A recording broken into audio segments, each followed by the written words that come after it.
Hey guys, Dylan from Liver Health Center here. So today I wanted to jump on and talk about ankle and foot mechanics during the gait cycle. So pretty much what we're going to look at are sort of biomechanical influences and factors that could potentially limit sort of the motions we're after during the gait cycle, and then ways in which obviously we can go about improving them. All right, so if we start off with the cycle itself, so we'll start front on here. So as we come through to contact with the ground, so this is more in a walking sense, we're going to make contact with the outside of our heel, we're going to come through, we're going to pronate and load sort of that inside arch, and then we're going to get through to toe off, and especially through our big toe. Okay, so I'll do it from the side here. So as I said, coming through outside of the heel, we're then going to come forward, you're going to have that knee flexion, shins moving forward, pronating through, and then getting to toe off. Okay, so a couple of things we need to look at, all right, is the ability for us to pronate our foot. All right, so that is the motion where we make contact with the ground and then loading through. So where that medial arch and these bones will move and we'll get pronation and flatten out through there. That then allows us to load that sort of, as I said, that medial longitudinal arch and get to toe off of our big toe. So what we're looking at here are the plantar flexors beneath our foot. So all of our muscles underneath our foot, they need to have the ability to extend as we go into pronation and then contract as we go through our toe off. So if they have an inability to do that, that's obviously going to be a limiting factor in getting into that range of motion, pronating, and then loading that inside arch, okay?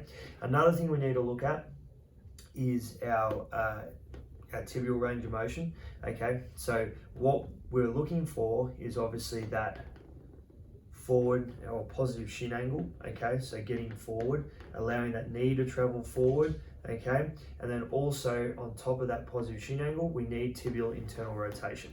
So that tibial internal rotation is going to allow us to get into pronation. It's also going to allow for better knee flexion above, okay? So when we're also thinking about movements such as squats and lunges and things like that, that's super important. So as I said, tibial internal rotation is when that tibia is going to turn in and it's going to move forward. So if that tibia can come forward more freely, that's going to allow, as I said, the knee to bend more, and it's going to allow us to get through that gait cycle a lot more efficiently. Okay. Another thing we need to look at, and as I just mentioned, probably in regards to more our squats and those sorts of movements, is the loading through our foot. Okay, so if I move the shin forward here, what we can see is the heel's actually lifting. Okay, so that heel bone is lifting off the table there. So what that can result in, our toes tensing or gripping, trying to grip onto the ground. So what we want to think about is more getting the weight through our heel, okay?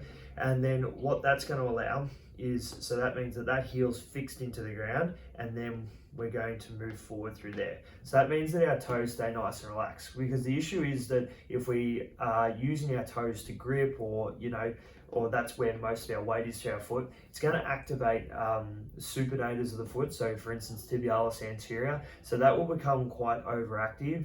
So if you get someone to sort of, do a squat or lunge forward and you see some twitching on the top of the foot, that can often indicate that the tibialis anterior muscle is quite active, and that is going to cause the foot to supinate. So pretty much it's going against what we're trying to do. So we're trying to aim for that pronation, but if these muscles are overactive, that's going to take us out of pronation. It's going to be harder for us then to get through, as I said, that internal tibial rotation, pronation, and loading the inside of the foot, okay? So making sure that we're keeping load more so through our heel to switch those muscles off and then allow that tibia to move forward.